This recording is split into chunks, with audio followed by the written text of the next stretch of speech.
వారి వంతు ఎప్పుడూ కూడా ఒక మథనం చేస్తూ ఆ మేధో మథనంలోంచి ఏదో ఒక నిర్మాణాత్మకమైన ఐడియా రూపుదిద్దుకోవాలని, అది సమాజానికి దేశానికి మేలు చేయాలనే తపనలో ఉంటూ ఉంటారు విజేంద్ర ప్రసాద్ గారు. ఇది వ్యక్తిగతంగా నాకు తెలుసు, బహుశా కొంతమంది ఆయన సన్నిహిత వర్గాన్ని అందరికీ తెలుసు కూడా. ఇవాళ ప్రతిపాదించబోతున్న ఈ చాలా విప్లవాత్మకమైన ఒక విషయం, దాని వివరాలు కొంతసేపట్లో చెప్తాను. ప్రస్తుతానికి మనం ప్రొజెక్టర్ అరేంజ్ చేసే కార్యక్రమంలో ఉన్నాం కాబట్టి మొట్టమొదట కొన్ని విషయాలు నేను సుస్పష్టంగా చెప్పదలిచాను.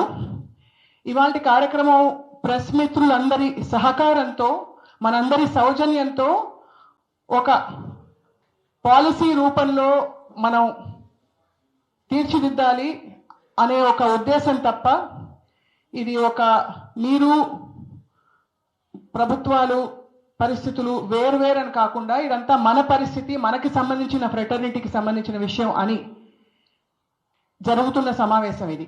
సో అది స్పష్టంగా మనందరం దృష్టిలో పెట్టుకుని ఖచ్చితంగా అందరి సూచనలు, అందులో చాలామంది బహుశా 30-40 సంవత్సరాల అపారమైన అనుభవంతో ప్రింట్ మీడియాలో ముఖ్యంగా, అంటే ప్రింట్ మీడియా అంటే ఎప్పటికీ చెక్కు చెదరని ఒక గౌరవం మనందరికీ మిగిలింది. ఎందుకంటే ప్రింట్ మీడియా అంటేనే ఒక స్టాండర్డ్, ఒక ప్రామాణికం అని మనందరికీ తెలుసు. ఆ తర్వాత ఇవాల్వ్ అయిన టీవీ మీడియా, టీవీతో పాటు ఇప్పుడు కొత్తగా పుట్టగొడుగుల్లా పుట్టుకొస్తున్న యూట్యూబ్ న్యూ మీడియా మనం చూస్తున్నాం. ఇందులో ఎవరు చెడ్డవాళ్ళు మంచివాళ్ళని చెప్పే ఉద్దేశం కాదు. ఇది కేవలం స్వీయ నియంత్రణ, స్వయంగా మనం మన ఫ్రెటర్నిటీకి ఫోర్త్ పిల్లర్గా ఉండే మీడియాకి బాధ్యత వహించడానికి ఏం చేయొచ్చు, మంచి రిపోర్టింగ్, మంచి జర్నలిజం ఇప్పటికి కూడా వెనకుండిపోతుంది, వాళ్ళకి ఒక ప్రోత్సాహకంగా అటువంటి విలువలున్న జర్నలిజంని ముందుకు తీసుకురావడానికి ఏం చేయొచ్చు అనే అంశం మీద జరుగుతున్న సమావేశం. First of all sir Vijendra Prasad గారు, మీ సమయం వెచ్చించి మా కోసం ఇక్కడికి వచ్చినందుకు మీకు ధన్యవాదాలు. స్వాగతం సార్.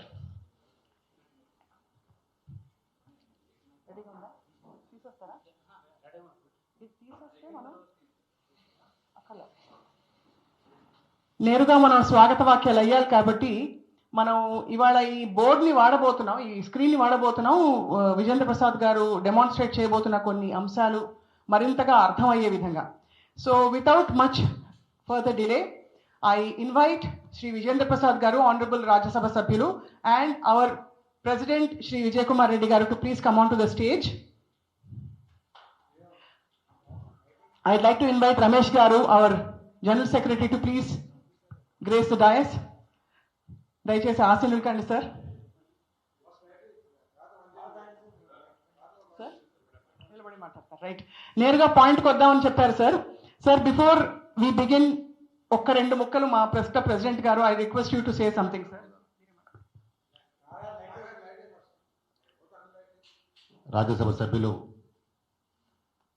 ప్రముఖ రచయిత విజయేంద్ర ప్రసాద్ గారికి ప్రెస్ క్లబ్ హైదరాబాద్ పక్షాన స్వాగతం పలుకుతా ఉన్నాం.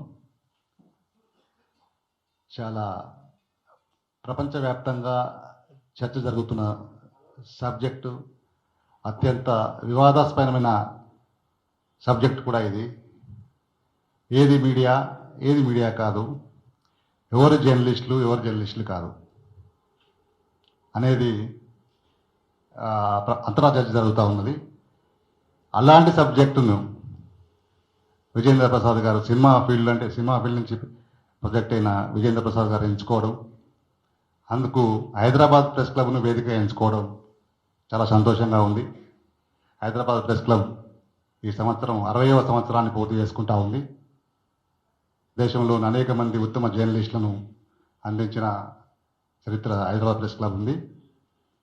ముఖ్యంగా రకరకాల ఇటీవలే వర్కింగ్ జర్నలిస్ట్ యాక్ట్కు అనేక సవరణలు తెచ్చినారు. అందులో డిజిటల్ మీడియాలో పనిచేసే వాళ్ళని కూడా జర్నలిస్టుగా గుర్తించినారు. సంతోషం. అది జర్నలిజాన్ని మరింత విస్తృతం చేయడం, ఆర్టికల్ 21 భావ ప్రకటన స్వేచ్ఛను అందరికీ కల్పించడం చాలా ఆనందించక పరిణామం. అయితే లక్ష్మణ రేఖ, స్వీయ నియంత్రణ ఎవరిలో ఉంది, ఎవరిలో లేదు, దానికోసం ఎవరు దాన్ని కంట్రోల్ చేయాలి అనేది పెద్ద సబ్జెక్ట్ ఇప్పుడు మిగిలే ఉంది.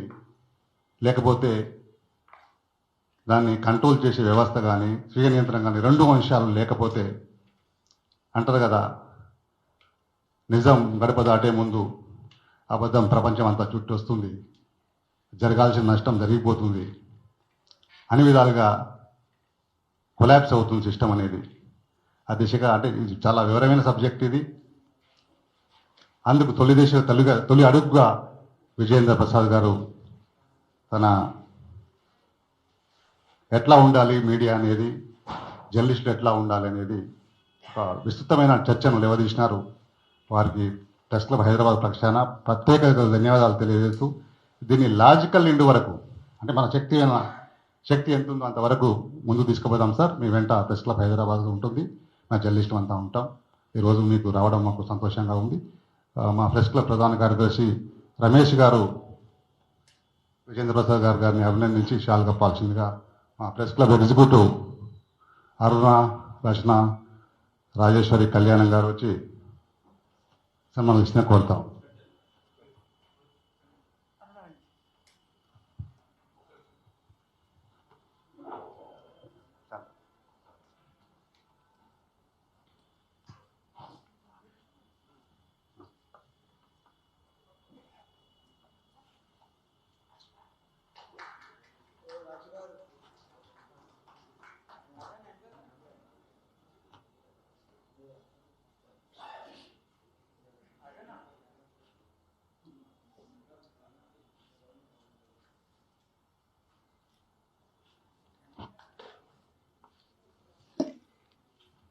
ఈ కార్యక్రమాన్ని కొనసాగించాల్సిందిగా సీనియర్ జర్నలిస్ట్ స్వప్న గారిని కోరుతాము. ధన్యవాదాలు సార్. సార్ విజేంద్ర ప్రసాద్ గారు, కొంత నాకు బ్యాక్గ్రౌండ్ తెలుసు, మిత్రులకి కొంత నా మాటల్లో చెప్పాను. మీరే కొనసాగించవలసిందిగా కోరుతున్నాం, మీకు అన్ని సిద్ధంగా ఉన్నాయి కాబట్టి. ధన్యవాదాలు. Thank you sir. అందరికీ నమస్కారం అండి. ఇప్పుడు మీరు ఎట్టించి చూస్తున్నారు, ఎట్టించి చూస్తున్నాను, ఇది చాలా సహజం. ఎందుకంటే పాత్రికేయులందరూ ఎప్పుడు నిజం చెప్తారు, నేను ఎప్పుడు అబద్ధాలు చెప్తాను. నేను పాత్రికేయులు నిజాలు చెప్తారు, నేను అబద్ధాలు చెప్తాను. ఎందుకంటే నేను రాసేది కథలండి, అది నిజం కాదు. కానీ నా అబద్ధాలకి డబ్బులు ఇస్తారు, మెచ్చుకుంటున్నారు, అది సంతోషం. బట్ ఫర్ ఎ చేంజ్ నేను మీలో నిజం మాట్లాడాలని ఇక్కడికి వచ్చానండి. That's my intention. పత్రికా స్వేచ్ఛ అనేది బాగలేదండి మీకు. పత్రికా స్వేచ్ఛ అనేది డెమోక్రసీకి ఆయుపట్టు. పత్రిక అనేది లేకపోతే, పత్రికా స్వేచ్ఛ అనేది లేకపోతే డెమోక్రసీ బతికి బట్టగట్టగలగటం చాలా కష్టం. కానీ అట్ ది సేమ్ టైం ఆ స్వేచ్ఛ అనేది నిరంకుశత్వం కాకూడదు, అది కూడా చాలా ప్రమాదమే. కానీ ఎవరు చెప్పగలరు ఏది స్వేచ్ఛ, దాటి ఎక్కడ నిరంకుశత్వం అవుతుందని? పోలీసులు చెప్పగలరా? చెప్పకూడదు. కోర్టు చెప్పగలవా? చెప్పకూడదు. ప్రభుత్వం నియంత్రించగలదా? నియంత్రించకూడదు. పత్రికా రంగమే వాళ్ళకి వారే ఒక లక్ష్మణ రేఖ తీసుకుంటే బాగుంటుంది అని అనిపించి నా మనసులో ఉద్దేశం మీతో పంచుకోవడం కోసం ఈ రిక్వెస్ట్ చేశానండి. దయచేసి సహృదయంతో అర్థం చేసుకోండి. నాకు పత్రికా రంగంలో కానీ పత్రికలు ఏమాత్రం సంబంధం లేదు, తెలియదు కూడా. రోజు ఏదో పేపర్ చూడటం చూస్తున్నాం, అంతమించి ఏమీ తెలియదు. సో నాకున్న కొద్దిపాటి జ్ఞానంతో ఎలమేలాంటి పెద్దలు కొంతమందిని అడిగి తెలుసుకుని చెప్పేటువంటి ప్రయత్నం చేస్తున్నానండి. దీనికి కావాల్సిన ముందు ఒక charitable trust under section 8 create చేయాలి. అది ఎవరు క్రియేట్ చేయాలంటే, ఎవరి పేరు చెప్తే మనసులో కూడా మనకి మనసు అవాచాకారణ వాళ్ళని గౌరవిస్తామో అటువంటి పేర్లు. నాకు తెలిసిన పేరు సుధామూర్తి గారు. కళ్ళలో కూడా ఎవరెవరిని తప్పుగా మాట్లాడలేరండి. అలాంటి వాళ్ళు పత్రికా రంగంలో కొంతమంది, మిగతా రంగంలో కొంతమంది నిష్ణాతులైన వారు 5 కానీ 7 కానీ they have to create a charitable trust under section 8. This is the first thing and the charitable trust. ఇప్పుడు వాళ్ళు ఏం చేస్తారంటే, పత్రికా రంగంలో మనకు సుమారు కొన్ని వేల పత్రికలు ఉన్నాయండి, డైలీ పేపర్, న్యూస్ పేపర్లో. సర్క్యులేషన్ ప్రకారం టాప్లో ఉన్న వాళ్ళని ఒక 50 మందిని సార్ మీరు అపెక్స్ బాడీ క్రియేట్ చేయాలి, మీరు వాలంటీర్ చేస్తారా అని అడుగుతారు. వాలంటీర్ చేయడం చేయకపోవడం వాళ్ళ ఇష్టం. దాంట్లో కొన్ని ఒప్పుకోలేదు అనుకోండి, నెక్స్ట్ వాళ్ళకి వెళ్తారు. సో సర్క్యులేషన్ ప్రకారం టాప్ ఉన్నటువంటి 50 మందితోటి ఈ 100 మందిలో 50 మంది వాళ్ళు ఉంటారండి. ఇంకో 50 మంది చాలా చిన్న పత్రికలు కావచ్చు, ఎక్కడో నాగాల్యాండ్లో మన పేరు కూడా వినుంటాం, గట్టిగా సర్క్యులేషన్ లేని పత్రికలు కావచ్చు, but they are known for their fierce independency. కొన్ని పత్రికల గురించి నేను చూశానండి, అడ్వర్టైజ్మెంట్లు తీసుకోవాలి, government advertisement, just to be sure that cannot be dictated by the government. అట్లాంటి వాళ్ళు చాలామంది ఉన్నారండి. వాళ్ళలోంచి ఒక 50 మందిని సెలెక్ట్ చేస్తారు, not by the circulation, by the shear independent spirit of it, by the truth of the journalism. అట్లాగే next electronic మీడియాలో సుమారుగా మనకి 400 వరకు ఛానల్స్ ఉన్నాయండి, న్యూస్ ఛానల్స్. దాంట్లో టాప్ వాళ్ళని 50 మందిని అడుగుతారు. వచ్చిన వారు వస్తారు, ఎవరన్నా రాదనుకుంటే 50 అంకె వరకు కూడా అక్కడ తీసుకుంటారు. అట్లాగే సిమిలర్గా పెద్దగా పేరు లేకపోయినా సోషల్ మీడియాలో ఇండిపెండెంట్ న్యూస్ ఛానల్స్ ఉన్నాయండి. They will scout for them, భూతద్ద పెట్టి వెతుకుతారు అలాంటి వాళ్ళ కోసం. ఎవరైతే డబ్బులు లొంగకుండా, ప్రలోభాన్ని లొంగకుండా, నీతిగా నిజాయితీగా నిర్భయంగా నిజం చెబుతారో అలాంటి వాళ్ళు 50 మందిని సెలెక్ట్ చేస్తారండి. That is the second thing అండి, ఎపెక్స్ బాడీ ఎలక్ట్రానిక్ మీడియా. అలాగే జర్నలిస్టుల్లో మిమ్మల్ని అయ్యా మీలో ఒక 50 మందిని మీరు సెలెక్ట్ చేయండి అని మీ జర్నలిస్ట్ అసోసియేషన్ అడుగుతారు. ఇంకొక 50 మందిని వాళ్ళు సెలెక్ట్ చేస్తారు. పెద్ద పేరు ఉండకపోవచ్చు, వాళ్ళకి ఎక్కడో మారుమూలు ఉండొచ్చు, బట్ నీతిగా నిర్భయంగా నిజాయితీతో మాట్లాడే వాళ్ళని సెలెక్ట్ చేస్తారండి. దట్స్ అందర్ body of apex body of journalist అండి. భారతదేశంలో సుమారు 2,000 మంది రిటైర్డ్ హైకోర్టు జస్టిస్ ఉన్నారండి. వారిని గౌరవంగా వారిని అప్రోచ్ అయ్యి, ఇలా జర్నలిజం గురించి ఒక ఎపెక్స్ బాడీ మేము క్రియేట్ చేయాలనుకుంటున్నాము, మీ వాలంటరీ సర్వీస్ మీరు ఒప్పుకుంటారా అని ఒప్పుకున్న వారు సుమారు 100 మందితో ఒక ఎపెక్స్ బాడీ క్రియేట్ చేస్తారండి. ద ఫస్ట్ స్టెప్ అండి.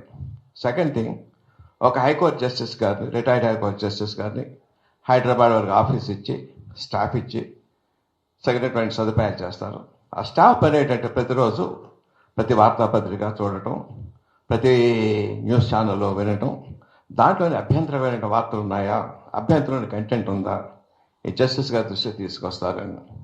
ఫర్ ఎగ్జాంపుల్, ఎవరో ఒక పొలిటీషియన్ కాక ఆయన మినిస్టర్ గారి గురించి ఆయన 100 కోట్లు తినేశాడు అని చెప్పి అన్నారండి. ప్రెస్ మీట్లో కావచ్చు, లేకపోతే పబ్లిక్ ప్లాట్ఫామ్ మీద కావచ్చు. బట్ చట్టం ఏం చెప్తుందంటే, అది న్యూస్గా వేయబోయే ముందు తినేసాడని మేము అభిప్రాయంగా చెప్పకూడదు. తినేసాడని ఆయన ఆరోపిస్తున్నారని చెప్పి అనాలి. అభిప్రాయించే తప్పు, ఆరోపిస్తున్నారంటే కరెక్ట్. అది at the same time must give a chance to other person to react.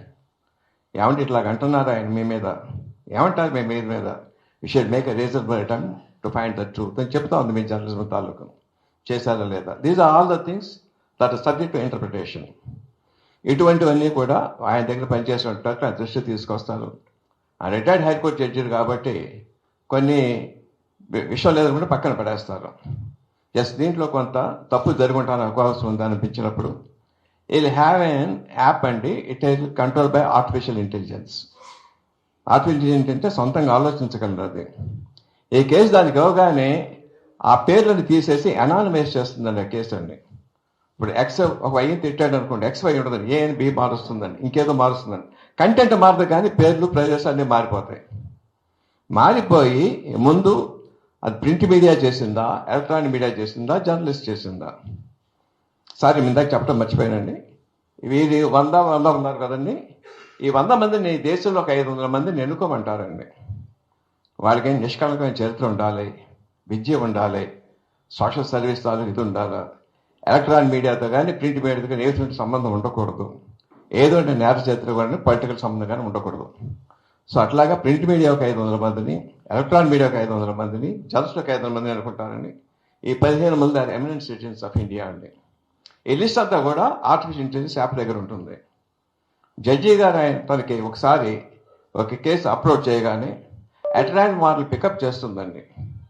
చేసిన తప్పు జరిగిందని చెప్పని అనుకుంటున్నాము, తప్పు జరిగిందా లేదా వాళ్ళకి ఆప్షన్స్ ఉందండి. 5 నిమిషాల కన్నా ఎక్కువ వెయిట్ చేయదండి. 5 నిమిషాలు తప్పు జరిగిందని చెప్పచ్చు, లేదని చెప్పచ్చు, అవి కాన్స్ అని చెప్పచ్చు, సైలెంట్గా ఉండొచ్చు. తప్పు జరిగింది తప్పు లేదు ఒక మనిషి ఉన్నట్టేనండి. నాకు తెలియదన్నా సైలెంట్గా గోస్ నెక్స్ట్ పర్సన్ 5 నిమిషాలు ఎక్కువ వెయిట్ చేయదండి ఎవరి దగ్గర. So it not give a chance for the person to think ఈ అనానమైజ్ చేసేది ఇది ఎవరై ఉండొచ్చు ఆలోచించి వాళ్ళని కాంటాక్ట్ చేసే అవకాశం ఉంటుందేమో అని అనుకునే అవకాశం ఇవ్వదు అనమాట అండి. It will keep on contacting till it gets 5 opinions. 5 ముగ్గురు తప్పు చేశారు అంటే తప్పు చేసినట్టే, తప్పు చేయలేదని తప్పు చేయలేదు. ఇది జడ్జి గారి దృష్టి తీసుకొస్తుంది. ముగ్గురు తప్పు చేయలేదు అనుకోండి, డ్రాప్స్ ద మ్యాటర్ దేర్. తప్పు చేశారు అని చెప్పి ముగ్గురు అభిప్రాయపడ్డారు అనుకోండి, అప్పుడు ఎవరైతే పత్రికా రంగంలో అయితే ఆ పబ్లిషర్ కానీ ఆయనకు కానీ ఏమంటే మీరు తప్పు చేశారు అనుకుంటాం, what is your reaction on it. అట్లాగే ఎలక్ట్రానిక్ మీడియా అయితే ఇలా మీరు తప్పు చేశారు అనుకుంటాం, what is do you want rebut it. అలాగే జర్నలిస్టులు అయితే మీరు తప్పు చేసుకుంటున్నాం, what you want to say you want rebut it అని చెప్పి వాడు తగినట్టే అవకాశం ఇస్తుంది. మళ్ళీ మళ్ళీ జడ్జి గారు అడుగుతారు, వాళ్ళ రిబటల్ కూడా తీసుకుంటారండి. సో ఒక ఆరోపణ ఉంది, దాని తాలూకు వాళ్ళ తాలూకు సమాధానం ఉందండి. ఈ రెండు కలిపి రిటైర్డ్ హైకోర్టు జస్టిస్ పొందుతున్నారు కదండి, again Apple go to take them. ఇది ఆరోపణ, ఇది ఆయన ఇచ్చిన సమాధానం. మీ ఉద్దేశం ఏంటి, తప్పు చేశారనుకుంటున్నారా చేయలేదు అనుకుంటున్నారా? అట్లా 5 వరకు వెళ్తుందండి. సమాధానం చెప్పకపోయినా తెలియదన్నా నెక్స్ట్ వెళ్ళిపోతుంది ఒక 5 దగ్గరికి అండి. అందులో ముగ్గురు ఇది తప్పు చేశారు అంటే తప్పు ఉన్నట్టు, తప్పు లేదంటే ముగ్గురు తప్పు లేదు ట్రాప్ అయిపోతుందండి. తప్పు చేశారు అని చెప్పి ముగ్గురు జడ్జిలు ఫీల్ అయ్యారు అనుకోండి, ఈ ముగ్గురు జడ్జిలు పెట్టి వేరే జడ్జి దగ్గరికి వెళ్తుందండి. దీనికి ఏం శిక్ష చేస్తే కరెక్ట్, చట్ట ప్రకారం ఏం శిక్ష పడాలి దీనికి, మందలింప, క్షమాపణ, లేకపోతే fine, what ever it is up to them. అందరూ ఒకే అభిప్రాయం చెప్పారనుకోండి, it's well and good. Different అభిప్రాయాలు చెప్పారనుకోండి, ఇట్లా again come to the epics body. Paper కానీ తప్పు చేస్తే ఎపిక్స్ బాడీ దగ్గరికి వెళ్తుంది. 3 రకాల శిక్షలు అని చెప్తున్నారు. ఇందులో మీరు ఏమిస్తే మీరు కరెక్ట్ అనుకుంటున్నారు. అట్లా ఎలక్ట్రానిక్ మీడియా అయితే మీరేమో అనుకుంటున్నారు, రిపోర్టర్స్ అయితే మీరేమనుకుంటున్నారు. నేను చెప్పేదంటే ఇక జడ్జి గారి పని పోస్ట్ పోన్ పనేనండి. నా ఉద్దేశం ఏంటంటే మీరు ఎన్నుకున్న పెద్ద మనుషులు మీరు తప్పి చెప్పారు అనుకుంటున్నారు, జడ్జి గారు ఇలాగ అనుకుంటున్నారు, శిక్ష వేయాలనుకుంటున్నారు. మీ ఉద్దేశం ఏం చేస్తే బాగుంటుంది. అందులో ఎక్కడ ఎవరు సైట్స్ తీసుకోవట్లేదండి, ఇది ఒపీనియన్ అనమాట అండి. ఇదంతా అయిన తర్వాత వారు ఏం రికమెండ్ చేస్తుంది, then the retired high court justice ఇదంతా కూడా ఎవరైతే అగ్రీడ్ పార్టీ ఉన్నారో ఆయనకి ఇస్తారన్నమాట అండి. ఆయన తరఫున ఆర్గ్యూ చేసుకోవడానికి అండి. మామూలు ఒక్క మనిషి కోర్టులో కేసు ఫైల్ చేయడానికి, డెఫినేషన్ కోసం, దాని కోసం చేసడానికి, ఎంత జరిగిన తర్వాత జడ్జి గారు ఒక ఒపీనియన్ ఇచ్చిన దానికి చాలా తేడా ఉంటుంది కోర్టులో ట్రీట్ చేసేది. And at stance you can request honourable chief minister, sir please request the high court chief justice priorities బేసిస్లో లేకపోతే ఎక్కువ స్పెషల్ కోర్ట్ కన్వీన్ చేసి కానీ డే టు డే బేస్ కానీ చేయడానికి అడిగేటువంటి అవకాశం ఉందండి. అలా చేశారనుకోండి 3 సంవత్సరాలు 5 సంవత్సరాలు అవసరం పట్టేది 2 నెలల్లో 3 నెలల్లో 4 నెలల్లో తీర్పు వచ్చే అవకాశం ఉంటుందండి. స్వీయ నియంత్రణకు ఒక దారి దొరుకుతుందండి. ఇది ఎందుకు అంటున్నానంటే లెటర్స్ ఫస్ట్ ఆఫ్ ఆల్ ఇది హైదరాబాద్లో మనం పెట్టుకున్నాం కాబట్టి ఇది తెలంగాణ స్పెసిఫిక్గా చేద్దామండి. నేరారోపణ చేసిన వాడు, నింద పడినవాడు ఇద్దరు కూడా తెలంగాణ వాళ్ళే అయి ఉండాలండి. 1 సంవత్సరం పాటు దీన్ని చేసిన తర్వాత పైలట్ స్కేల్లో దీని తాలూకు తప్పులు తెలుస్తాయి. దగ్గర నెక్స్ట్ టు టువర్డ్ కంట్రీ. దీని డబ్బు కావాలండి. What I want to suggest is, భారతదేశ సుమారు 20 కోట్ల మంది పట్టభద్రులు ఉన్నారండి. ఒక్కొక్క పట్టభద్రుని ఒక 100 రూపాయలు అడుగుదాం. 100 కన్నా ఎక్కువ ఇస్తే పుచ్చుకోవద్దండి. మహా అయితే సంవత్సరానికి ఎంత అవుతుందండి, 1,00,000 రూపాయలు ఆఫీస్ ఖర్చు అవుతుందండి. 1,00,000 మందో 2,00,000 మందో పట్టభద్రులు ఇస్తే డబ్బు సరిపోతుందండి. కానీ డెఫినెట్గా 1 కోటి 2 కోట్ల మంది ఇస్తారండి. 200 కోట్లు 300 కోట్ల డబ్బు ప్రతి సంవత్సరం వచ్చే అవకాశం ఉంది. దాని గురించి నేను తర్వాత మాట్లాడతానండి. ఫస్ట్ బేసిక్గా ఇది ఎవరి మీద ఆధారపడలేదండి. డబ్బు పరంగా ప్రతి పట్టభద్రుడు 100 రూపాయలు ఇస్తున్నాడు. నా దేశంలో నా తాలూకు వాక్ స్వాతంత్రం నిలబెట్టుకోవాలా, మంచి ప్రెస్ ఉండాలా, ఇండిపెండెంట్ ప్రెస్ ఉండాలనే ఉద్దేశంతో అండి. అర్థమైంది కదండి. నెక్స్ట్ ఏంటంటే ఇక్కడ ఎప్పుడైతే మనం సక్సెస్ అయ్యామో దేశం ఎస్కలేట్ చేసేటికల్లా వీ కెన్ ఫీల్ ప్రౌడ్. మా తెలంగాణ ఇప్పుడు ఒక సంస్థ దేశం అంతా కూడా వాక్ స్వాతంత్రాన్ని కాపాడుతుంది, ప్రెస్ని కాపాడుతుంది, అట్ ది సైడ్ ప్రజలు కూడా తప్పు చేయకుండాను. We can feel proud of our heritage, our doing. My press club of India you take lead, మనకే గర్వకారణం అవుతుందండి. సెకండ్ థింగ్ అండి, జర్నలిస్టులకి ఎవరికి లేనటువంటి సమ్ ఎక్స్ట్రాడినరీ ఒక ఏమన్నా ఇన్వెస్టిగేటివ్ లక్ష్యం ఉంటుందని నా నమ్మకం అండి. ఏదైనా వినగానే ఏదో దూడపోయిందో దూడ కట్టేమన్నట్టు కాకుండా దూడపోతే తిరుగుద్దా లేదా అన్నలాంటి ఆలోచన ముందు జర్నలిస్ట్కి ఉండాలండి. అలాంటి వాళ్ళు they are in a position not only criticise to advise the government also. ఈ రకంగా ఇక్కడ తప్పు జరుగుతూ ఉంది, ఇది కరెక్ట్ చేయండి, టైం సేవ్ అవుతుంది, లేకపోతే ఇంకోటి సేవ్ అవుతుంది అంటే చేసే పొజిషన్లో వాళ్ళు ఉంటారు. అలా చేసినప్పుడు they must be rewarded by the government. అట్లాగే వాళ్ళ వల్ల నష్టం సేవ్ అయింది అనుకోండి, తప్పు ఎత్తి చూపించారనుకోండి, లేకపోతే బ్లాక్ మనీ పట్టించారనుకోండి, ఎంత చూపించారనుకోండి, దానివల్ల ఎంత గవర్నమెంట్ డబ్బులు ఎక్కువ దాంట్లో 10% ఇవ్వాలండి. ఇది అమెరికాలో చేస్తున్నారు జర్నలిస్టులు కానీ. Somebody is doing it, we can also do it. అది ఇన్సెంటివైజ్ అవుతుందండి. నాట్ ఓన్లీ రంధ్రాన్వేషణే కాకుండా, ఐఎమ్ సారీ, రంధ్రాన్వేషణ కొంత తప్పు మాట కాదు, నా ఉద్దేశం కాదండి. తప్పు చూపిస్తేవి కాకుండా be in the position to do constructive journalism. దేశం అపకారం చేసే పొజిషన్లో మనం ఉందామండి. And it can easily done. అలా చేయడం ద్వారా దేశానికి మంచి జరుగుతుందండి. జర్నలిస్ట్ కూడా ఇన్సెంటివైజ్ అవుతారు. We have to do something. డబ్బు సంపాదన తప్పని ఎప్పుడు అనుకోనండి, బట్ ఎట్లా సంపాదిస్తాం that's the most important thing. దేశాన్ని సేవ చేయడం ద్వారా ఎట్లా డబ్బు సంపాదిస్తాం అనుకోండి, దట్స్ వండర్ఫుల్ థింగ్. ఇప్పుడు ఈ డబ్బు చెప్పాను చూడండి, 100 కోట్ల పైన వస్తుందని చెప్పారండి. There are many small papers are struggling ఫియర్స్గా, ఇండిపెండెంట్గా స్ట్రగుల్ అవుతారు చూడండి. Money can be given to them. Small electronic social media నేను చూస్తాను సోషల్ మీడియాలోనండి, చాలా చక్కగా మాట్లాడతారండి, నిర్భయంగా మాట్లాడుతున్నారండి. I really appreciate them. వాళ్ళకి సపోర్ట్ చేయొచ్చండి. సో మెనీ గుడ్ థింగ్స్ అని పెట్టాను. సో జస్ట్ నా మనసులో థాట్స్ మీతో పంచుకుంటున్నానండి.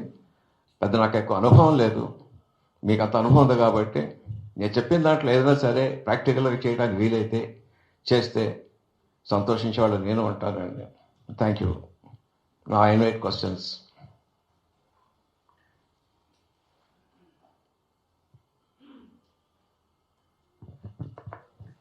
ధన్యవాదాలు సార్. బహుశా ఇది అంటే క్లుప్తంగా స్పష్టంగా మనకు అర్థమైన నేరుగా పాయింట్కి వచ్చేసారు సార్. కాబట్టి ప్రెస్ అకౌంటబిలిటీ అంటే ఎంత ఫ్రీడమ్ మనం వాక్ స్వాతంత్రం కోరుకుంటామో అంత బాధ్యతాయుతంగానే వార్తలు ప్రచురితం అవ్వాలి అనే ఒక సంకల్పంతో దీనికి ఒక నియంత్రణ వ్యవస్థ తీసుకురావడానికి ఈ అడ్వైజరీ బోర్డ్ అండ్ ఈ అపెక్స్ మెంబర్స్ కొంతమంది గౌరవనీయులు నిష్పక్షపాతంగా దీనిపై ఒక నిర్ణయం తీసుకునే వ్యక్తులు ఉండాలన్నది సార్ ప్రతిపాదన. ఎవరికైనా ప్రశ్నలు ఉంటే దయచేసి మీరు మైక్ పాస్ ఆన్ చేస్తాను సార్.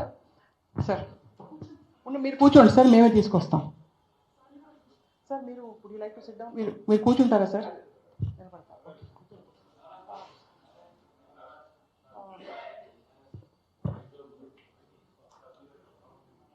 ఇంకో మైక్ పనిచేస్తాం కదా, ఇది అందరికీ ఇస్తున్నాం.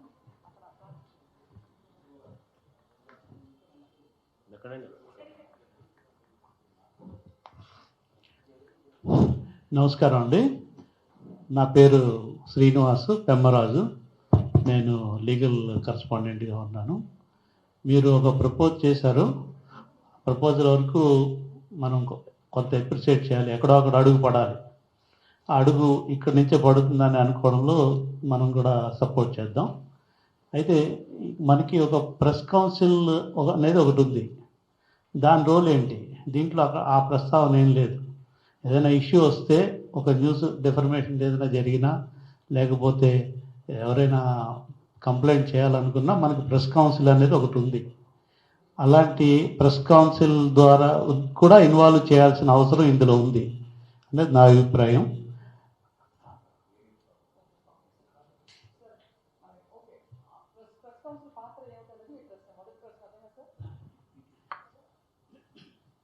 ప్రెస్ కౌన్సిల్ అని ఒక బాడీ ఉంటుంది కదా, ప్రెస్ కౌన్సిల్ పాత్ర ఏమిటి ఇటువంటి సంఘటన జరిగినప్పుడు అని? ప్రెస్ కౌన్సిల్ గురించి నేను కామెంట్ చేయలేదండి, but I have feeling it's not effective. ఉంటే ఇలా ఉండదు, ఇలా ఉండదు. ఎక్కడ పెడితే స్టేజ్కి ఎక్కడ పెడితే అక్కడ. ఐ డోంట్ నో సోషల్ మీడియాలో ప్రెస్ కౌన్సిల్ పరిధిలో ఉందో లేదో నాకు తెలియదండి. ఉంటే ఇట్స్ నాట్ ఎఫెక్టివ్ అని అనిపిస్తుంది నాకండి. No, not only social media, this is a related newspaper.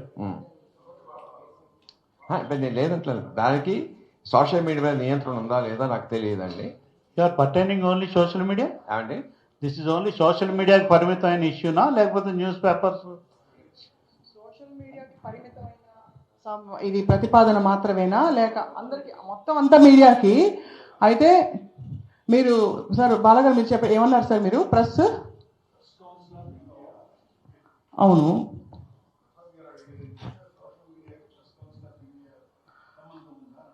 అదే ప్రెస్ కౌన్సిల్ ఆఫ్ ఇండియా పరిధి నియంత్రణ ఇంతవరకు ఎఫెక్టివ్గా ఉందా లేదా అని ప్రశ్నించుకోవాలి. వాళ్ళని కూడా ఇందులో ఇన్వాల్వ్ చేయాలనేది సార్.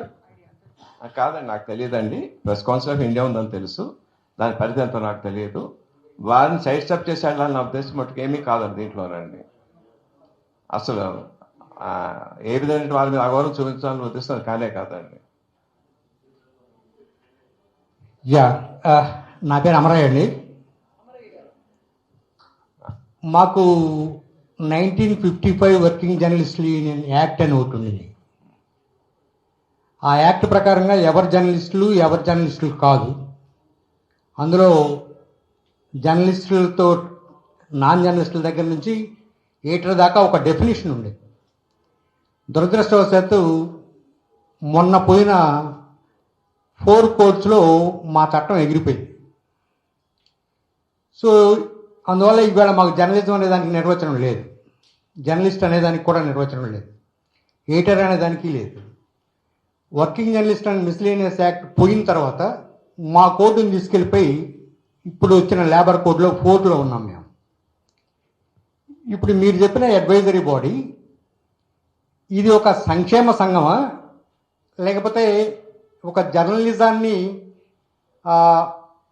మీ అందరూ అంటే ఏది సుప్రీంకోర్టు కూడా చెప్పలేదు ఎక్కడ జర్నలిస్ట్ తన సోర్స్ని చెప్పాలని కానీ, లేదా జర్నలిస్ట్ని తన సోర్స్ని వెల్లడించాలని కానీ ఎక్కడ చెప్పలేదు. చెప్పాల్సిన అవసరం కూడా రాలేదు ఇంతవరకు. బెస్ట్ ఎగ్జాంపుల్ మన పెద్దల గద్దల అనే కేసులో రామోజీరావుని పెద్దల సభకు పిలవాలా అవసరం లేదనేదండి. బట్ మీరు ప్రపోజ్ చేస్తున్న ఈ అడ్వైజరీ బాడీ ఏది ఉందో ఇది సంక్షేమ సంఘం వరకు అయితే పర్వాలేదేమో, కానీ ఇది జర్నలిజంలోకి ఎరోజ్ అయితేనంటే బహుశా భారతీయ జర్నలిజం ఒప్పుకోదు అనుకుంటాను నేను. This is the major hurdle for your effort. ఒకటి. 2, సహాయం చేయడానికి అంటే బహుశా మీరు వర్కింగ్ జర్నలిస్టుల స్థితిగతులను చూసినట్టయితే ఈవేళ ఏ యాజమాన్యము కూడాను వాళ్ళు చేస్తున్న ఉద్యోగాలకి జీతాలు కూడా ఇవ్వట్లేదు. మీరు మీ సంఘం ద్వారా మీరు వాళ్ళందరికీ ఉద్యోగాలు లేదా వాళ్ళకి జీతాలు కూడా ఇప్పించగలిగితే we will be more happy. Centimetre లెక్క మాకు ఇస్తారు. సెంటీమీటర్కి ఎంత రాజు? ఇప్పుడు 3 రూపాయలు. 3 రూపాయలు అంటే మేము ఈ ఫోన్ అంత వార్త రాస్తే మాకు వచ్చేది ఒక 6 రూపాయలు 5 రూపాయలు ఉంటుంది. దీంతో మేము బతుకుతున్నాం. రాష్ట్ర ప్రభుత్వం ఇప్పుడు మీరు చెప్తున్న తెలంగాణలో ఇస్తున్న రాష్ట్ర ప్రభుత్వం 18,000 మంది స్ట్రింగర్లు, the so called stringers or contributors, వాళ్ళకి ఈ అక్రిడిటేషన్లు ఇచ్చింది. అంటే గుర్తించిన జర్నలిస్టుల సంఖ్య 18,000 చిల్లర ఉండింది. వీళ్ళందరినీ మీ ఫ్రేమ్లో ఎక్కడొస్తారు? ఒకటి. పైపెచ్చు ఇది మేనేజ్మెంట్లను అడగాల్సిన ప్రశ్నల్ని మీరు జర్నలిస్టుల మీద వేసారేమో అనేది నాకు వచ్చిన ఒక అనుమానం. కనుక ఈవేళ మేము కోరుకుంటున్నది మా చట్టం మాకు ఉండాలి అనేది. మమ్మల్ని నియంత్రించడానికి, మేమేదైనా తప్పు రాస్తే నిర్ణయించడానికి ప్రెస్ కౌన్సిల్ ఉందనేది 2. అలానే మా స్వేచ్ఛ, అంటే మాకేదో స్వేచ్ఛ ఉందని మేమేం అనుకోవట్లా. బట్ ఇందాక మీరు కూడా చెప్పారు కొన్ని లెస్ అఫ్కోర్స్ కొంత ఇల్యూజన్స్లో మేము ఉన్నాము. కనుక ఈ ఫ్రేమ్వర్క్ దేనికి పనికొస్తుంది, ఎక్కడ మాకు సహాయపడుతుంది? ఇది కేవలం సహాయం చేయడం కోసమా, సంక్షేమం చేయడం కోసమా, లేకపోతే యాజమాన్యాన్ని అడగాల్సిన ప్రశ్నలను ఏమన్నా జర్నలిస్టులు అంటే మీరు తప్పు చేయకుండానే మేము తప్పు చేసేవాడు అని హైకోర్టు జడ్జి చెప్పబోతున్నాడు. ఆయన ఎవరు చెప్పడానికి అనేది జర్నలిస్ట్ ఇచ్చిన మొట్టమొదటి ప్రశ్న వస్తుంది. కనుక 5-6 ప్రశ్నలు వేశారు. అంటే బహుశా సార్కి తెలియకుండా ఉండదు. రాజ్యసభలో ఆయన ఉన్నారు, లేబర్ కోర్ట్స్లో ఆయన చూశారు. ఆ రోజు ప్రెస్ కౌన్సిల్ ఈ బిల్లు పోతున్నప్పుడు వచ్చిన ప్రొటెస్ట్ కూడా ఆయన చూశారు. కనుక ఇది ఎవరి కోసం అనేది కొంచెం స్పష్టం చేసి ఆ తర్వాత ఈ 5 ప్రశ్నలకు సమాధానం చెప్పగలిగితే I will be more happy. Thank you very much. అడిగితే చెప్తాను. అడిగితే ఒక్కటి అడిగి ఓకే. సార్, మొదటి ప్రశ్న, ఇది జర్నలిస్టుల సంక్షేమం కోసం పెట్టిన ప్రతిపాదన. ఫస్ట్ ప్రశ్న, చాలా జీతాలు ఒక్కొక్కటి జర్నలిస్ట్ సంక్షేమం కూడా దీంట్లో ఉందండి. దానికోసం ఒకటే కాదండి. జర్నలిస్టులు కనుక ప్రభుత్వాన్ని పనికొచ్చే సలహా చెప్తే ప్రభుత్వం తగు విధంగా వాళ్ళకి మానిటరీగా బెనిఫిట్ ఇవ్వాలని నా కోరిక అండి. ఒక సంక్షేమం కోసమే కాదు. మీకు ఎలాగైతే యజమానికి వచ్చే డబ్బు మీకు ఇస్తున్న జీతాలు మీకు ఇస్తున్నారండి. అపార్ట్ ఫ్రమ్ దట్ మీ వల్ల ప్రభుత్వాన్ని కలిసి వస్తే ప్రభుత్వం దాన్ని గుర్తించి మీకు తగిన సాయం చేయాలని నా కోరిక అండి. నెక్స్ట్ ప్రశ్న, ఆల్రెడీ జర్నలిస్టుల కోసం పెట్టిన యాక్ట్స్ ఏవైతే ఉన్నాయో అవి రీసెంట్ గా రద్దు చేయబడ్డాయి, తొలగించేశారు ఆ యాక్ట్స్. మరి ఇప్పుడు పూర్తిగా అంటే వాక్ స్వాతంత్ర స్వేచ్ఛ, జర్నలిస్టుల పరిధి అనే అంశం కంప్లీట్ గా, అంటే ఇది ఎంతమంది దీన్ని స్వాగతిస్తారు, స్వీకరిస్తారు అని అడుగుతున్నారు. అంతేనండి? ఓకే, కూర్చోండి సార్. జర్నలిజం అనేది party oriented, government oriented. 21 channels కూడా కేంద్ర ప్రభుత్వంలో ఒక సంస్థ వెళ్తుంది. ఇక్కడ ఉన్న 5 సంస్థలు, 3 సంస్థలు ఒక పక్కన ఉంటాయి, ఇంకో పత్రిక ఇంకో దానికి ఉంటుంది. This is the nature of media. So ఈ నేపథ్యంలో ఏమడుగుతారు, మీరు జర్నలిస్టులుగా అందరినీ గుర్తించండి లోపల. మీరు ఎవరిని గుర్తించబోతున్నారు? Okay sir, okay. అంటే సార్, రాజకీయ పరంగా కానీ ఇతరత్ర ఆలోచన పరంగా కానీ విడిపోయిన మీడియాని ఇప్పుడు అలాంటి ఆల్రెడీ ట్యాక్స్ అజెండాలు ఉండే మీడియా హౌసెస్ లో దీన్ని ఎలా మీరు అమలు పరచబోతున్నారు అని ప్రశ్న. ఎందుకంటే మీరు అన్న ఈ తప్పుడు వార్తలు, ఈ ఆరోపణలు, ప్రత్యారోపణలు అనేది ప్రధానంగా జరిగేది రాజకీయ పరంగా చెట్టు నడిచే అంశం ఒకటి. రెండో విషయం, బహుశా ఇటువంటి నిర్ణయం తీసుకున్నా కూడా ఈ వార్త వేయాలి, ఈ 100 కోట్లు తినేశాడు అనే వార్త వేయడానికి కూడా అది యాజమాన్యం తీసుకునే నిర్ణయం తప్ప జర్నలిస్టు స్వతహాగా వెళ్ళి బాబు రాయండి ఇంత 100 కోట్లు తిన్నారని చెప్పరు. కాబట్టి యాజమాన్యాలను అడగవలసిన ప్రశ్నలు ఇక్కడ ఉండే వర్కింగ్ జర్నలిస్టు వీళ్ళ స్థితిగతులే ఇంకా చాలని విధంగా ఉన్నప్పుడు మేము ఏ విధంగా దీన్ని ముందుకు తీసుకెళ్తామని అడుగుతున్నాం. అంటే క్షమించండి, ఇక్కడ క్షమించకండి, నేను మీరు జర్నలిస్ట్ ఎదుర్కొంటే మీతో మాట్లాడుతున్నాను తప్ప this address to both the publishers, print publishers and electronic media channels. వారికి కూడా సంబంధించే మాట్లాడుతాను నేనండి. డెఫినెట్గా వారికి దే బికమ్ అకౌంటబుల్. ఒక న్యూస్ ఛానల్లో ఫ్యాక్ట్స్ తెలుసుకోకుండా ఎవరు ఆరోపణ నిజంగా చెప్పనుకోండి, దే ఆర్ అకౌంటబుల్. అట్లా పేపర్ దే ఆర్ అకౌంటబుల్ అండి. I'm not asking you accountability అండి. ఇక్కడ నేను చట్టానికి వస్తే మన చట్టం ఏం చెప్తుందో దాని లోపడే మాట్లాడతాను నేనండి. చట్టాన్ని అతిక్రమించి కాదండి. ఆ చట్ట ప్రకారం తప్పు చేశామా, తప్పు చేయలేదా అంతే నేను మాట్లాడుతున్నాను.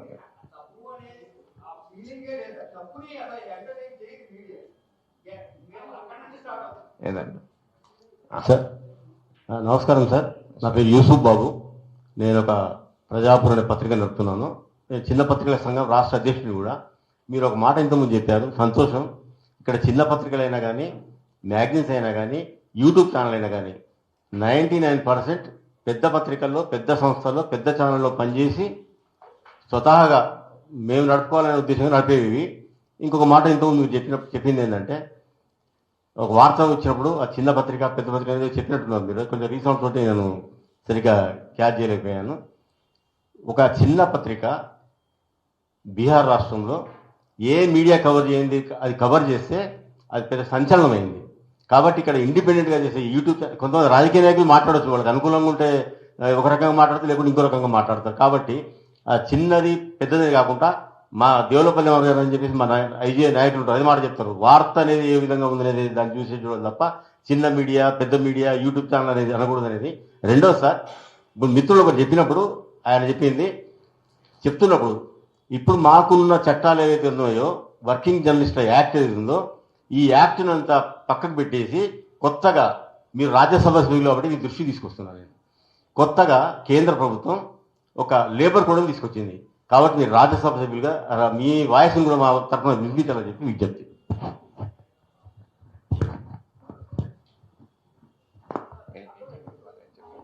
ఇప్పుడు ఒకసారి రాజేశ్వరి గారు ఇప్పుడే ఒకటి సూచన ఇచ్చారు. సార్ మీ అనుమతితో ఇంకా మరొకసారి కాంటెక్స్ట్ ఎక్స్ప్లెయిన్ చేయమని రాజేశ్వరి గారు కొంతమంది అనుకున్నట్టు తెలుస్తోంది. ఇవాళ ఈ అంశం పరిధి ఏంటంటే, ఫస్ట్ పాయింట్ వార్త, విషయం, ఊహాగానం వీటన్నిటికీ స్పష్టమైన బౌండరీస్ పెట్టి వార్త వాస్తవం ప్రచురించే విధంగా మిగతా ఇతరత్ర కథనాలని నియంత్రించడం ఒక ప్రతిపాదన. రెండో ప్రతిపాదన, మంచి జర్నలిజం, మంచి కథనాల రిపోర్టింగ్ జరిగినప్పుడు సహేతుకమైన ప్రతిపాదనలు జర్నలిస్ట్ నుంచి వచ్చి దానివల్ల మార్పు జరిగితే దానికి ఒక రివార్డ్ సిస్టమ్ పెట్టడం, దాన్ని గుర్తించడం. మీరు చెప్పినట్టు, మీరు చిన్న పత్రిక అని చెప్పారు, అలాంటి చిన్న పత్రికలైనా పెద్ద పత్రికలైనా అలాంటి వాటికి ఒక విధమైన ప్రోత్సాహకం ఇవ్వడం. ఈ రెండే ఇవాళ ప్రతిపాదన. జర్నలిస్ట్ స్థితిగతులు ఆటోమేటిక్గా అంటే వాటితో మారాలన్నది అది ఒక తర్వాత అంశంగా ఉంది, కానీ ప్రధానమైన అంశాలు ఈ రెండు. అంతేనా సార్? అంతే. Right sir. ఇంకెవరైనా ఏదైనా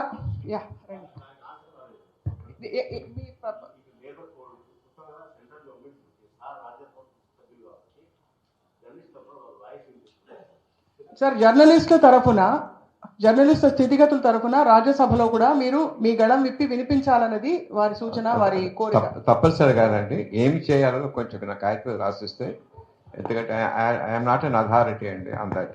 మీరు చెప్తే తప్పనిసరిగా అక్కడ వినిపించే ప్రయత్నం చేస్తానండి.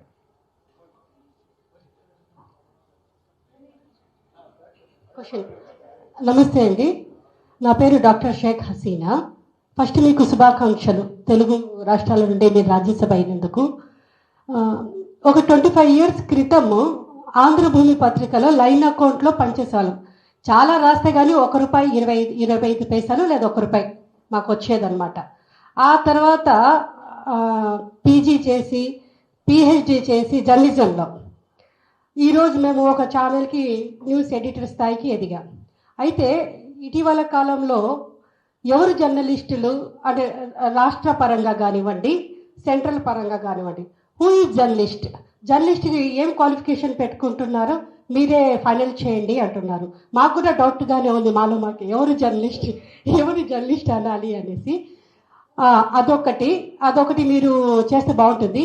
అదేవిధంగా ఈ పీజీ కోర్సులు, డిగ్రీ కోర్సులు జర్నలిజం రిలేటెడ్గా ఏ విధంగా ఇప్పుడు న్యూ ఎడ్యుకేషన్ పాలసీ పెట్టారు, అందులో ఎస్పెషల్లీ 4th పిల్లర్ మీడియా, దీని గురించి మీరేమైనా మార్గదర్శకాలు ఇస్తున్నారా, ఇవ్వనున్నారా? అదొకటి. ఇంకా ఫైనల్, జర్నలిజంలో మీడియాలో మహిళల పరిస్థితులేంటి, స్థితిగతులేంటి, దాని గురించి ఒక ప్రత్యేక దృష్టి పెట్టాలని నా నుంచి రిక్వెస్ట్. Thank you.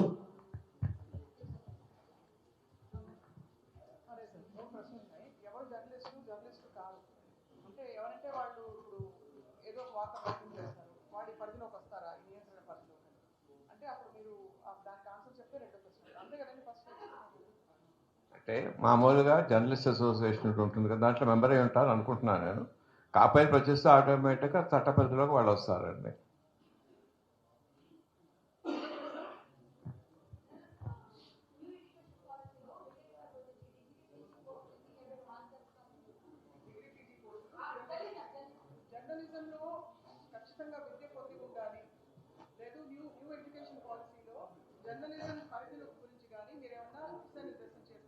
లేదమ్మా, లేదండి, నా దాంట్లోకి రాదండి అది.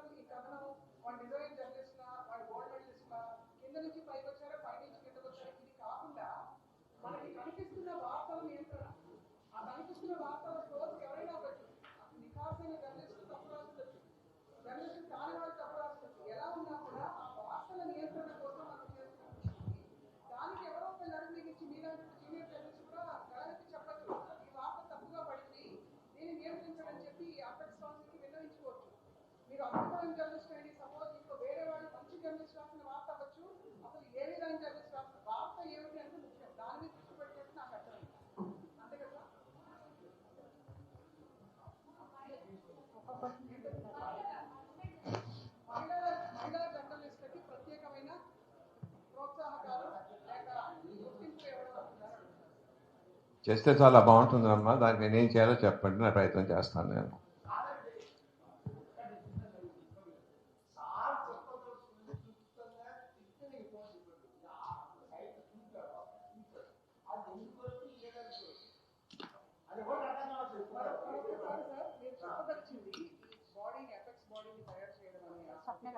ఎందుకు వచ్చింది, దాని మూలం ఏమిటి, దాని తీవ్రత ఏంటని చెప్పమని మరొకసారి. స్వప్న గారు ఒకటి క్వశ్చన్ మేబీ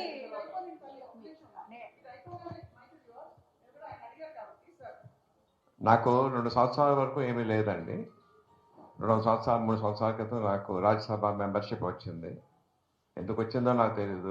వచ్చిన దగ్గర నుంచి దాన్ని జస్టిఫై చేయడానికి సొసైటీకి నేను ఏమన్నా చేయగలనా అని చెప్పని I just kept my eyes and years open. నాకు ఎక్కడ దొరికితే అక్కడ దొరికిన దానికి చేయడానికి ప్రయత్నం చేస్తానండి.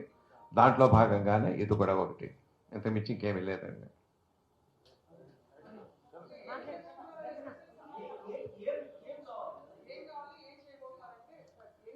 హాకా కాదండి, మీ అందరి తాలూకు మారల్ సపోర్ట్ తోటి మీరు you are in the best position.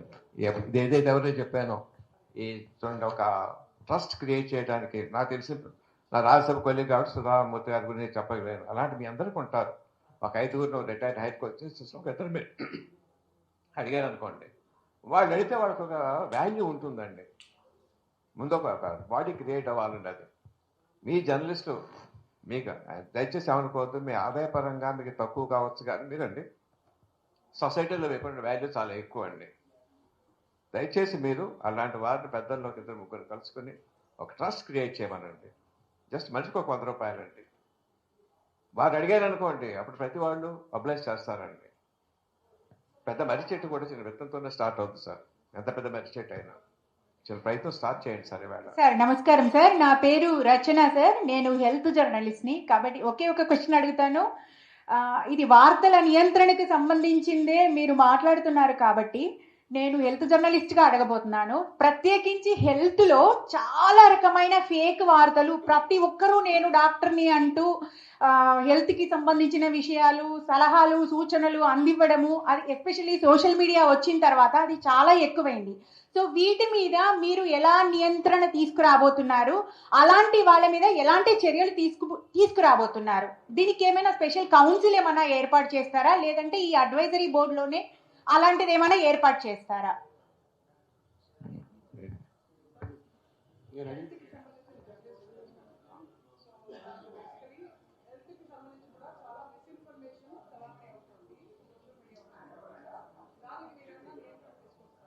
అది నియంత్రణ కాదమ్మా, ఎవరు నియంత్రణ చేయలేరు. నియంత్రణ 2 రకాలుగా చేస్తుందండి. తెలియక ఏదో మాట్లాడతారండి ఒకటండి, కావాలని ఎవరు తెలిసి తప్పులు చెప్పరండి. తెలిసి తప్పులు చెప్పరు. సో దాన్ని ఎలా కట్టడి చేయడం రాకు సంబంధించింది కాదండి, ఇంకేదో చేయాలి. ఇది ఈ పరిధిలోకి రాదండి.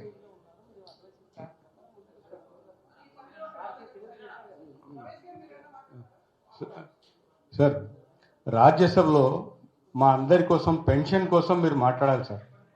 తెలుగు రాష్ట్రాల జర్నలిస్టులందరికీ పెన్షన్ రావాలి, పెన్షన్ ఇవ్వాలి. వేరే స్టేట్లలో పెన్షన్లు ఇస్తున్నారు, ప్రెసిడెంట్ ఉంది ఆల్రెడీ. మీరు ఈ ఇష్యూ రేస్ చేసి కంట్రీ వైడ్గా ఎందుకు ఇవ్వరని మీరు అడగాలి సార్. నేను చెప్పను సార్, దానికి కూడా ఇదే సమాధానం అండి. మీరంతా సంఘటితమయ్యి ఒకటి యూనియన్ అయినప్పుడు, ఇలా జరిగినప్పుడు దాని వాల్యూ చాలా ఎక్కువగా ఉంటుందండి. ఇండిపెండెంట్గా ఒక్కొక్కటి అడిగితే ఉంటుంది సార్, మీకు తెలియదు కాదు అది కాదు, అది జరిగే పని కాదు. ఇది జరిగింది అనుకోండి, దీనికి చాలా వాల్యూ చాలా ఉంటుందండి. ఆ బోర్డు అడిగింది అనుకోండి, గవర్నమెంట్ ఎందుకు 2 పెన్షన్ చెప్పింది, దాని వాల్యూ చాలా ఎక్కువగా ఉంటుంది సార్. నేను అడగకూడదని కాదండి, పని జరిగేది కాదండి, అది మీకు తెలుసు ఆ సంగతి. సార్ నమస్కారం, నేను రమేష్ వైట్ల. నమస్కారం. ఇప్పుడు మారుతున్న పరిస్థితులకు అనుగుణంగా మీ అపెక్స్ కౌంటీ లేదు అని చెప్పి నా భావన. ఎందుకంటే ఒక 600 కోట్ల రూపాయల స్కామ్ జరిగిందని చెప్పి లైవ్లో మాట్లాడతారు. నేను లైవ్లో టెలికాస్ట్ చేసేస్తాను. ఆ తర్వాత ఎవరిని బాధ్యులు చేస్తారు? మీరు బాధ్యులు చేయడానికి లేదు. ఒక 600 కోట్ల రూపాయల స్కామ్ జరిగింది, రాజకీయ నాయకుడు ఒక ఆరోపణ చేస్తాడు. ఆరోపణ నేను లైవ్లో టెలికాస్ట్ చేసేస్తాను. అప్పుడు నా జర్నలిస్ట్ని బాధ్యత చేస్తారా, మేనేజ్మెంట్ బాధ్యత చేస్తారా? ఒక సెకండ్. అందుకని ఇప్పుడు ఇదే విషయం ప్రెస్ కౌన్సిల్ ఆఫ్ ఇండియాలో ఉంది, వాళ్ళు కూడా ఏది చేస్తున్నారు, ఎవరు కూడా పట్టించుకోవట్లేదు. ఒక చీఫ్ జస్టిస్ పెట్టారు, రిటైర్డ్ జస్టిస్ని, అతను కూడా పట్టించుకోవట్లేదు. దాని తర్వాత చూస్తే ఒక లేడీ సంబంధించి ఇష్యూ వస్తే ఆ లేడీ ఒక కంప్లైంట్ చేస్తుంది, లేకుంటే ఒక వ్యక్తి మీద కంప్లైంట్ చేస్తారు, ఒక రేప్ ఇష్యూలో కావచ్చు, ఇంకో ఇష్యూలో. ఆ టెలికాస్ట్ అయిపోతుంది. ఆ తర్వాత వాడికి సంబంధం కూడా ఉండదు. ఆ తర్వాత అప్పుడు వాడి విక్టిమ్ అవుతాడు. ఇట్లాంటి ఇష్యూలు చాలా ఉంటాయి. కానీ ఈ అపెక్స్ కౌన్సిల్ అనేది టోటల్గా వీటికి దూరంగా మీరు పెట్టారని నేను అనుకుంటాను.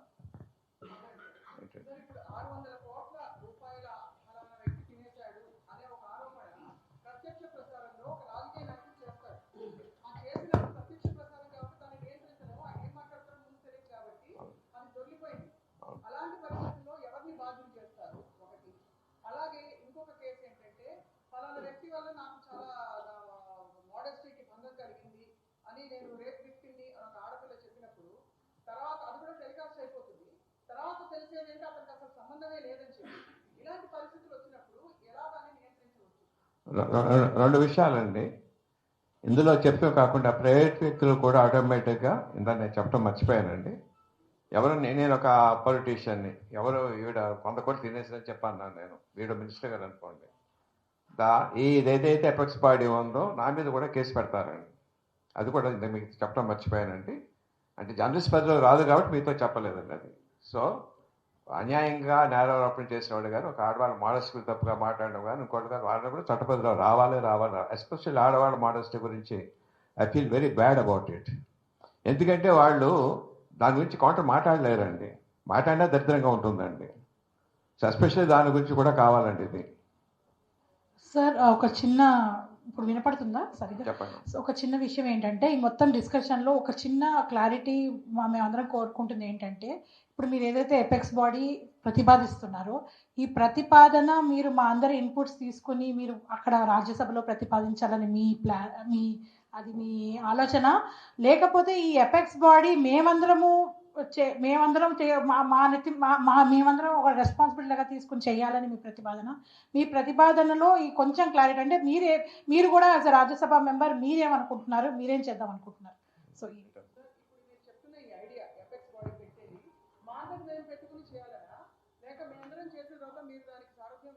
అయ్యో ఒక విషయం, నా సారథ్యం వహించే కెపాసిటీ నాకు లేదు, నాకు ఉద్దేశం లేదమ్మా. రాజ్యసభ సంబంధం లేదమ్మా ఇది. నేను చెప్పానే మీరు రామచంద్రమూర్తి గారు అంటే అందరికీ చాలా గౌరవం ఇక్కడ. అట్లాంటి వారు కొంతమంది రిటైర్డ్ హైకోర్టు జడ్జెస్ ఇద్దరు కలిసి ఒక ఎపెక్స్ బాడీకి ఫార్మ్ దానికి ఖర్చు లేదండి, ఏమీ లేదండి దాంట్లోనండి. ఎపెక్స్ బాడీ ఫార్మ్ అయితే దానికి ఒక గౌరవం వస్తుందండి, వాళ్ళు అడిగితే అందరూ కూడా ఎస్ఎన్ ముందుకు వెళ్తారండి. అంతే తప్ప నాకు సారథ్యం వహించి నాకు కెపాసిటీ లేదమ్మా, నాది అది నాకు ఉద్దేశం లేదమ్మా. అది సంతోషిస్తానంతే. మన తెలంగాణలో జరిగింది అనుకోండి, తెలంగాణ పౌరుడిగా నేను కూడా గర్వంగా ఫీల్ అవుతాను. మొత్తం దేశానికి తలమానికంగా మనం తయారవుతున్నామని చెప్పారండి. అడగండి సార్. నా వైపు నుంచి ఒక ప్రశ్న సార్. ఈరోజు అంటే మనం నిజాయితీ గల జర్నలిజం, గొప్ప జర్నలిజం ప్రోత్సహించాలి అనే ఒక ప్రతిపాదన ఉండగా చాలా వరకు ఎవరి చేతిలో అధికారం ఉంటే ఆ అధికారం గవర్నమెంట్లు ఆ పార్టీలకి కొంచెం జడ్జుకునే వాతావరణం తెలుగు రాష్ట్రాల్లోనూ ఉంది సార్, కేంద్ర స్థాయిలో కూడా ఉంది. అలాంటి సున్నితమైన అంశాలకి మనకి ఎలా సమాధానం దొరుకుతుంది? ఇలాంటి మనం ఫర్ ఎగ్జాంపుల్ కరెక్ట్గా నేను రాస్తున్న మంచి వార్త నేను విత్ ప్రూఫ్స్ రాసానంటే కూడా ఒక భయానకమైన వాతావరణం అయితే ఉంది సార్, భయభ్రాంతులకు గురి చేసే వాతావరణం. అందుకని ఎప్పుడు సంఘానికి బలం ఎక్కువ, ఇండివిజువల్ కన్నా కూడా. ఎలాంటి ఎపెక్స్ బాడీ మీకు 1500 మంది మామూలు సపోర్ట్ ఉంటారమ్మా, దాంతో అండర్స్టాండ్ చాలా తక్కువ అంచనా వేద్దాం, చాలా ఎక్కువగా ఉంటుంది. కళ అనుకున్న పవరు. అందుకే చెప్తారు ఆల్వేస్ పెన్ ఈజ్ మైటర్ దెన్ సోడ్ అని చెప్పాను. Please let us prove it. భయపడవద్దు, లెట్ us ప్రూవ్ ఇట్.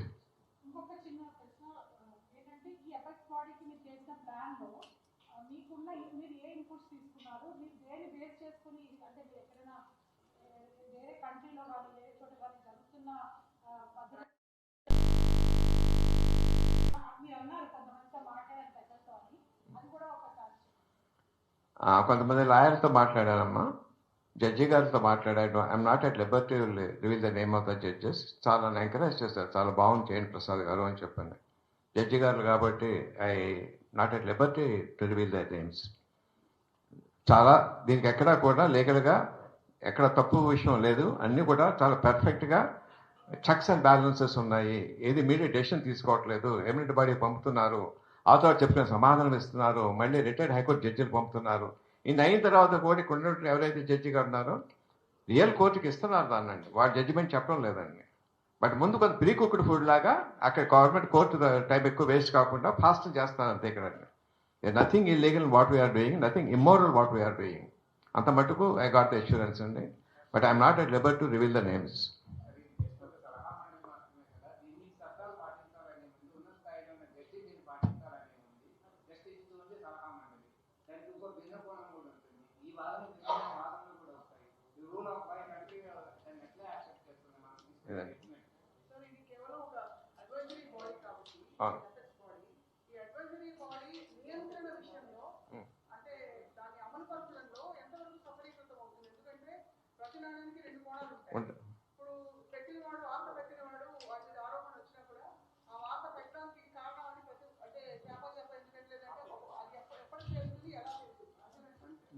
నేను ఒకటే చెప్తాను సార్, నేను ప్రాక్టికల్గా చూసింది ఏంటంటే, మీరు ఎంత గొప్ప చట్టం పెట్టండి, there is bound to be some collateral damage.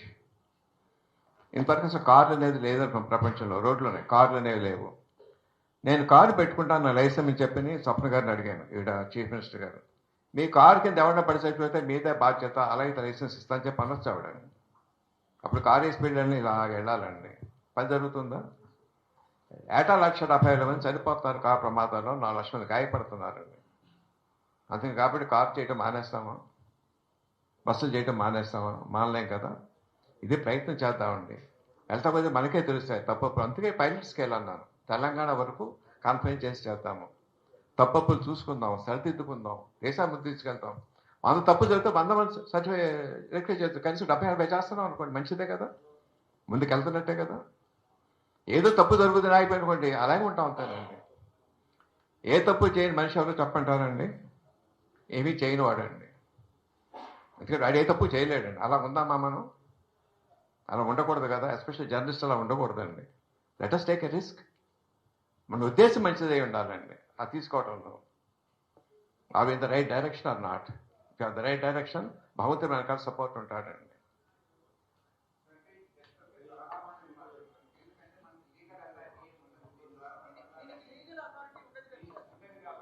అదే కదమ్మా ఒక విషయం అంటే, it is not a legally binding on anyone, it's giving an opinion, that's all.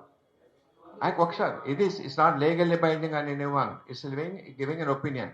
Opinion వచ్చేది రిటైర్డ్ హైకోర్టు జడ్జెస్ దగ్గర వచ్చింది కాబట్టి court will give due respect to the opinion. It's not legally binding on anyone. It has got no statutory authority and giving an order anyone. It's giving an opinion, honest opinion to after due diligence. దాని గురించి research చేసిన తర్వాత, దాని గురించి తగిన ఉత్తర ప్రత్యుత్తరాలు జరిగిన తర్వాతే retired high court judge గారు ఆయన అభిప్రాయం ఇస్తున్నారండి.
అంతే. కొన్ని డెఫినెట్గా నలుపులు తెలుస్తాయండి, కొన్ని గ్రే షేడ్స్లో ఉంటాయండి. That subject to interpretation. అది నేనంటే నాకు సమాధానం లేదండి. Let us take a step forward, let us see what is going to happen. నమస్కారం. మా తెలుగు స్టేట్ నుంచి రాజ్యసభ మెంబర్గా మీకు తెలియకుండానే వెళ్ళారన్నారు. అంటే మీ గొప్పతనమో, మీకున్న మీ దగ్గర దేశానికి పనికొచ్చే కొన్ని విషయాలు ఉండబట్టే సెలెక్ట్ చేసుకొని ఉంటారని మేము అనుకుంటున్నాం, తెలియకుండా అన్నారు కాబట్టి. దీంట్లో శ్రీనివాస్ గారు చెప్పినట్టు ముఖ్యంగా ఇప్పుడు జర్నలిస్టులు పడుతున్న బాధ, సీనియర్ జర్నలిస్టులకి పెన్షన్. ఇది ఆయన అన్నట్టు 21 స్టేట్లో ఇస్తున్నారు. మన 2 స్టేట్లలో కనీసం పట్టించుకున్న గవర్నమెంట్ లేదు. మీకు రాజ్యసభ మెంబర్గా కాబట్టి అదొకటి చెప్తున్నా. అంటే ఇవన్నీ ఎందుకు చెప్తున్నాం అంటే, ఇప్పుడు మీరు పెట్టిన ఈ ట్రస్ట్కున్న దీనికి సంబంధం లేకపోవచ్చు. మీరు రాజ్యసభ మెంబర్గా, మేము జర్నలిస్టులుగా మా రిక్వెస్ట్ ఒకటి. తప్పేసిందా వారు చెప్పినట్టే మీరు ఏమి చెప్పితే రాజ్యసభలో నా మాట ప్రయత్నం చేస్తాం. మేము దానికి వెటరన్ జర్నలిస్ట్ అసోసియేషన్ తరఫున, మిగతా యూనియన్ల తరఫున మీకు ఒక మెమరాండం లాగా ఒక కాగితం కలిసి ఇస్తాం. తప్పనిసరిగా ఆ సబ్జెక్ట్ కూడా అందులో ఉంటుంది. నెంబర్ 2, రమేష్ చెప్పినట్టు తప్పనిసరి. 600 కోట్లు 500 కోట్లు మీరు మొదట ఫస్ట్ టైం ఎవరో క్వశ్చన్ వేయక ముందే మీరు ఒక ఇంట్రో ఇచ్చారు అందరికి. అందులో ఈ రాసిన వాళ్ళు ఎంతవరకు కరెక్ట్, అది కరెక్ట్ కానిది ఎవరు, కరెక్ట్ కానిది ఎవరో జడ్జి గారో ట్రస్టో తేలుస్తారు. అంటే జర్నలిస్ట్ చేసిన తప్పును తేల్చడానికి ఒక ట్రస్ట్ ఇది. మరి ఇది రాసింది కరెక్ట్ అయ్యి ఆ తప్పు చేసిన వాడిని ఏం చేస్తుంది ట్రస్ట్? ఒక ప్రశ్న ఇప్పుడు 600 కోట్లు తిన్నాడు అని జర్నలిస్ట్ టెలికాస్ట్ చేస్తాడండి. ఇది తప్పు అని తేలింది అనుకోండి సపోజ్. అంటే మీ తప్పు చేసిన వాడిని మీరు ఎక్స్పోజ్ చేస్తున్నారు. బట్ అది రైట్ అని తేలితే ఆ తప్పు చేసిన వాడిని ఈ ట్రస్ట్ ఏం చేయగలుగుతుంది?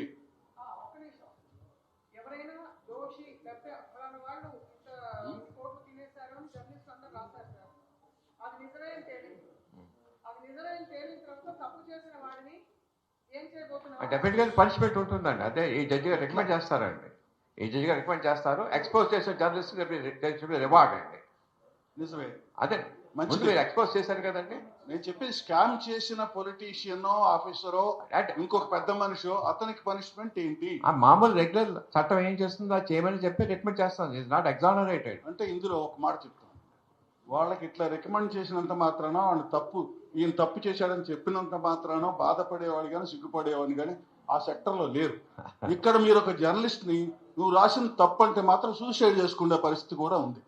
మీరు ఆ తేడాన్ని నేను వేరే ఉద్దేశంతో చెప్పట్లేదు, తేడాన్ని గమనించండి. రెండోది, అమరయ్య గారు చెప్పనివ్వండి, శ్రీనివాస్ గారు, రమేష్ గారు, మళ్ళీ ఎవరైనా చెప్పనివ్వండి, మీరు ఈ ట్రస్ట్కి మంచి ఉద్దేశం, అసలు మీరు ఎందుకు దీంట్లోకి వచ్చారో, మాకున్న ఒక ప్రాబ్లం మీరు సాల్వ్ చేయడానికి ఎందుకు వచ్చారో మాకు తెలియదు, మంచిది, హ్యాట్స్ ఆఫ్. బట్ ముందు మీరు 50 మందిని 100 మందిని చెప్పారు కదా, ముందు ముఖ్యంగా 10 మందిలో 15 మందిని, ఇందాక రామచంద్రమూర్తి గారు పేరెత్తారు, అట్లాంటి వాళ్ళని కొంతమందిని తీసుకొని ఈ ట్రస్ట్ని ఎలా నడపాలి, ఏం చేయాలనేది ఫస్ట్ మీరు ఆలోచించాలి ప్లీజ్. ఎందుకంటే దీంట్లో చాలా ప్రాబ్లమ్స్ ఉన్నాయి. ఈ ప్రాబ్లమ్స్ అన్ని మిమ్మల్ని అడిగితే మీరు చేసేవి కాదు. మీరు అందులో ఇప్పుడు 90% మాకు సంబంధం లేదు, మేము చేసేది కాదని చెప్పారు కదా. కాబట్టి మీరు చేయటానికి ఏది వీలుందో అట్లా 10 మందిని కూర్చోబెట్టుకొని చెప్పించుకొని అది చేయండి. నా ఉద్దేశం. రైట్, ఇట్లా కరెక్టే, మంచిదే, ఇది మంచిదే అంటుంది. వాళ్ళు మొదలుపెట్టారు కాబట్టి నేను అనేది ఏంటంటే పెద్దల 10 మందిని తీసి కూర్చోబెట్టి ఇప్పుడు మీరు అడిగిన ప్రశ్నలకి అది మాకు సంబంధం లేదు అన్నట్టు రాకుండా ఇంట్రోలోనే మీరు ఏం చేస్తారో క్లియర్గా వచ్చారు. దానికి నేను 10 మంది పెద్దల్ని, జర్నలిస్ట్ పెద్దలను కూర్చోబెట్టుకోండి. నేను మీరు చెప్పింది ఏంటంటే, నాకన్నా కూడా మీకు ప్రపంచంలో ఎక్కువ మంది తెలుస్తారండి. వాళ్ళు మీ దగ్గరికి వెళ్దాము అంటే మీరు వచ్చినా సరే నన్ను కూడా రమ్మన్నా సరే వస్తానండి అంటే రిక్వెస్ట్ ఇస్తామండి to form and trust. I'm there and what little I can do I'm there.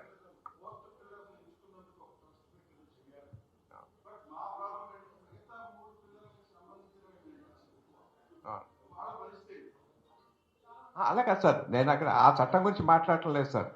మనం ప్రెస్ ఒకటే మాట్లాడుతున్నాను అంతేనండి. చట్టం దానికి ఏదైతే ఉందో that will take care of it అండి. అవునండి, అవునండి, అవునండి,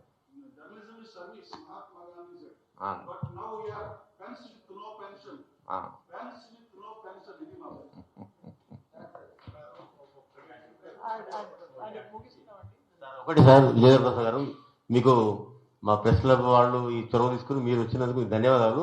మీరు మా జర్నలిస్టులకు సంబంధించిన బజరంగి భాయిజాన్ సినిమాలో ఒక ఇన్వెస్టిగేటివ్ జర్నలిస్ట్ కూడా పెట్టారు. ధన్యవాదాలు.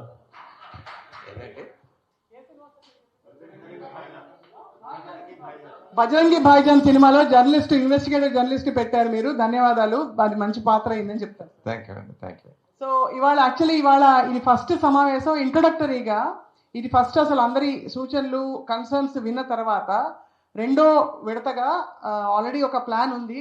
విజేంద్ర ప్రసాద్ గారు ఆల్రెడీ చెప్పారు సార్.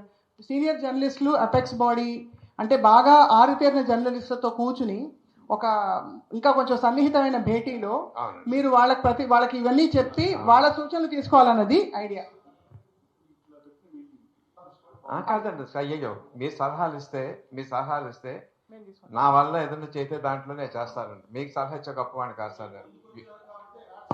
అవును, ఇది మళ్ళీనండి ఐఎమ్ సేయింగ్ ఇది జస్ట్ ఫస్ట్ మీటింగ్ అండి to put a seed in your mind, let it germinate. Let's have 1 more meeting or 2 more meetings. ఏం చేస్తే బాగుంటుంది, ఎలా చేస్తే బాగుంటుందో, నా సైడ్ నుంచి ఏంటి, ప్రభుత్వం నుంచి ఏం చేయాలి, let us discuss. I want, మళ్ళీ చెప్తానండి, ఇప్పుడు అంటే మొత్తం అందరికీ ఎలక్ట్రానిక్ ప్రింట్ మీడియం ఉన్నా జర్నలిస్ట్ ఉన్నారు కాబట్టి I want constructive journalism to be rewarded without any bounds. ఒక 100 కోట్లు ఎవడో కబ్జా చేసి ప్రాబ్లం ఎక్స్పోజ్ చేసుకుంటే 10% ఇవ్వాలి గవర్నమెంట్ మీకు. That's what I feel. మామూలు గవర్నమెంట్ లెక్క ఎలా ఉంటుందండి, జర్నలిస్ట్ ₹1 లాంటి ఎక్కువ ఫీలింగ్ వస్తే అలా ఉండకూడదండి. For all the constructive journalism you are doing, you are exposing the government, you are suggesting the government, ఏ రకంగా చేస్తే మంచి జరుగుతుంది, ఆదా జరుగుతుంది అంటే దాని రివార్డు రావాలి. అప్పుడు ఆటోమేటిక్గా మీ మనసు ఇంకా దానికి ఎక్కువ వెళ్తూ ఉంటుందండి. దేశానికి మంచి జరుగుతుందండి, మీకు మంచి జరుగుతుందండి. It's one of my main ideas in addressing you. Okay అండి, థ్యాంక్ యూ. ధన్యవాదాలు సార్. చాలా ఐ థింక్ సార్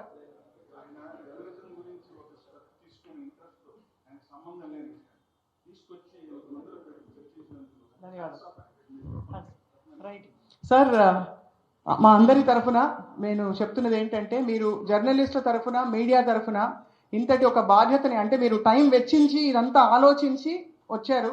ఇందులో మీకు వ్యక్తిగతంగా వచ్చేదే ఉండదు. మీకు అన్ని హిట్ సినిమాలు నడుస్తున్నాయి, ఇంకా హిట్ సినిమాలు వస్తాయి. కానీ అటువంటిది మీరు రావడం అన్నది చాలా చాలా సంతోషం సార్. రమేష్ గారు ఓట్ ఆఫ్ థ్యాంక్స్ ఇవ్వాల్సిందిగా కోరుతున్నాం.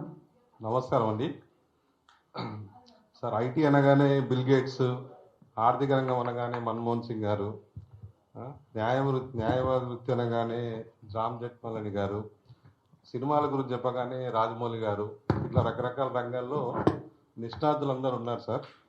వీళ్ళందరి అంటే రోజువారీ విధుల్లో భాగంగా వీళ్ళందరినీ రీచ్ అవ్వకుంటూ పాఠకులకు అర్థమయ్యేలాగా ఈ స్థాయికి వెళ్ళి మాట్లాడే పాఠకులకు చెప్పేవాళ్ళు జర్నలిస్ట్ అండి.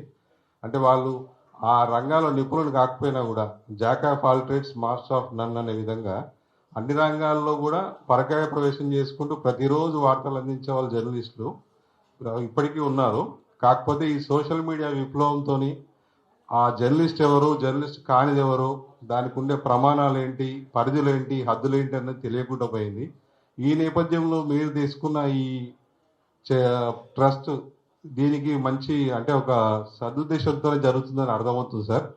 దానికోసం మా స్వప్న గారు లాంటి వాళ్ళు ఇంకొన్ని సమావేశాలు ఏర్పాటు చేసి, అంటే వారితో ఒక కమిటీ ఫామ్ చేసి, అంటే ఎట్లా ఉంటే బాగుంటుంది, మీడియా స్థితిగతులు ఎట్లా ఉన్నాయి, యాజమాన్యాలు ఎట్లా ఉన్నాయి, జర్నలిస్టుల పరిస్థితులు ఎట్లా ఉన్నాయి, బయట సిచ్యువేషన్ ఎట్లా ఉంది, సోషల్ మీడియాలో ఉన్న ఉధృతి ఎట్లా ఉందన్నది ఆవిడ ఆల్రెడీ ఉన్నారు కాబట్టి ఫీల్డ్లో ఆవిడ లాంటి పర్సన్తో ఒక కమిటీ ఏర్పాటు చేసి ఇంకో మరిన్ని విస్తృత చర్చలు చేసి అక్కడ వచ్చే సజెషన్స్ కూడా మీరు ఇందులో తీసుకొని దాన్ని ఇంకా సమర్థంగా తీర్చిదిద్దుతారని కోరుకుంటున్నాం సార్.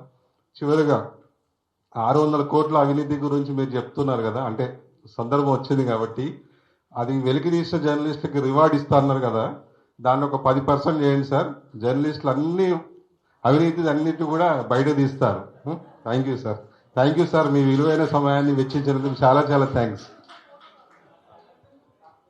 కమిటీ మెంబర్స్ అందరూ పైకి రండి.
షేర్ చేయండి, లైక్ చేయండి, సబ్స్క్రైబ్ చేయండి.